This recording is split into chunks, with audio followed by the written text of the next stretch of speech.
जिंदगी कभी किसी भव्य क्षण, किसी बड़े फैसले, किसी अचानक मिले अवसर से नहीं बदलती। जिंदगी तो उन छोटे छोटे निर्णयों से बदलती है जिन्हें हम रोजमर्रा की व्यस्तता, थकान और उबाऊपन के बीच चुपचाप लेते रहते हैं।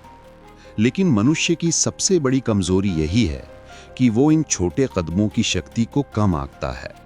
हम हमेशा किसी चमत्कार की प्रतीक्षा करते हैं, किसी ऐसे दिन की कल्पना करते हैं जब एक ही बार में सब ठीक हो जाएगा, जब हमारी कमजोरियां मिट जाएंगी, जब मन प्रेरित होगा और दुनिया हमारी राह खुद बना देगी।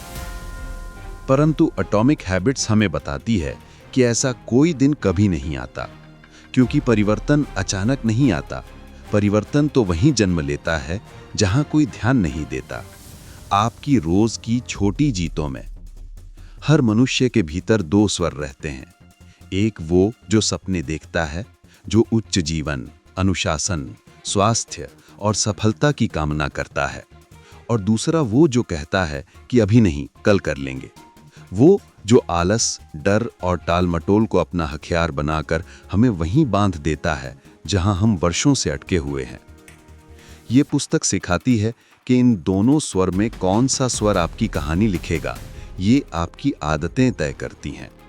पुस्तक का सबसे महत्वपूर्ण विचार है हर दिन 1% बेहतर बनना, केवल 1%। ये वृद्धि इतनी मामूली होती है कि शुरुआत में दिखाई भी नहीं देती। चाहे आप 1 पृष्ठ पढ़ें या 5 मिनट का व्यायाम करें या थोड़ी देर ध्यान करें, आपको लगेगा जैसे इससे क्या बदल जाएगा। और यही वो क्षण है जहां अधिकतर लोग हार मान लेते हैं, क्योंकि मनुष्य वो बदलाव स्वीकारता है जो उसे तुरंत दिखाई दे जाए। लेकिन इस पुस्तक के अनुसार छोटे सुधार तुरंत दिखाई नहीं देते, पर वे भीतर ही भीतर मजबूत नींव की तरह जमा होते जाते हैं। जैसे एक बीज धरती के भीतर महीनों तक छिपा रहता है, फिर अचानक एक दिन अंकुर बनकर फूटता है, वैसे ही आपकी मेहनत भी लंबे समय तक अदृश्य रहती है और फिर एक दिन उभरकर सबको चौंका देती है। लोग कहते हैं ये व्यक्ति अचानक सफल हो गया, लेकिन किसी को नहीं पता कि ये अचानक नहीं, बल्कि रोज रोज किए गए छोटे प्रयासों का संचित परिणाम था। पुस्तक का दूसरा गहरा संदेश है, परिवर्तन आपकी पहचान बदलने से आता है, ना कि केवल लक्ष्य रखने से। यदि आप मन से मानते हैं कि आप आलसी हैं, आप ध्यान नहीं लगा सकते, आप आदतें नहीं निभा सकते, तो आपकी क्रियाएं भी उसी विश्वास के अनुरूप होंगी। लेकिन यदि आप ये मानना शुरू कर दें कि आप अनुशासित हैं, आप एक पाठक हैं, आप स्वयं को बेहतर बना सकते हैं, तो आपकी आदतें उसी पहचान की दिशा में बदलने लगती हैं। आदतें लक्ष्य को नहीं, पहचान को प्रतिबिंबित करती हैं। यही कारण है कि पुस्तक कहती है, असली बदलाव आपकी पहचान से शुरू होता है। आदतें एक चक्र में चलती हैं, संकेत, इच्छा, क्रिया और पुरस्कार। कोई छोटी सी चीज जैसे फोन की रोशनी, एक आवाज, एक वस्तु आपको संकेत देती है। उसके बाद मन में इच्छा उठती है, आप कोई क्रिया करते हैं और अंत में आपको किसी प्रकार का सुख मिलता है। यही चक्र आपको अच्छी और बुरी दोनों आदतों में बांध देता है। यदि अच्छी आदतें बनानी है तो उन्हें इतना आसान बनाइए कि मन मना न कर सके। पुस्तक को बिस्तर के पास रखिए, व्यायाम के जूते दरवाजे पर रखिए, अध्ययन की मेज साफ रखिए, सुबह का पानी पास में रखिए। जब किसी काम की शुरुआत आसान होती है तो वो काम आदत बनने में देर नहीं लगाता। और यदि बुरी आदत छोड़नी है तो उसे कठिन बनाइए।